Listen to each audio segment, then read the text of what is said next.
Rizwan YouTube official channel में खुशामदीद। पाकिस्तान और Australia की क्रिकेट टीमों के दरमियान हाल ही में होने वाले टेस्ट सीरीज के लिए क्रिकेट ऑस्ट्रेलिया ने अपनी 18 रुकनी टीम का ऐलान कर दिया।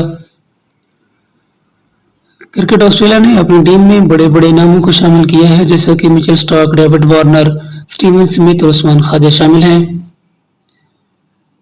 ऑस्ट्रेलिया की टीम पाकिस्तान में 3 टेस्ट और 3 वनडे खेलेगी।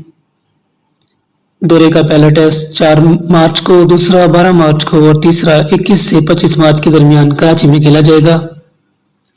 टेस्ट सीरीज के बाद वनडे सीरीज के लिए सीरीज का पहला मैच 29 मार्च, दूसरा 31 और तीसरा 2 अप्रैल को खेला जाएगा। सारे मैचेस पाकिस्तानी वक्त के मुताबिक सुबह 10 बजे शुरू होंगे। याद रहे, पाकिस्तान क्रिकेट बोर्ड रवां हफ्ते अपनी टीम का ऐलान करेगा।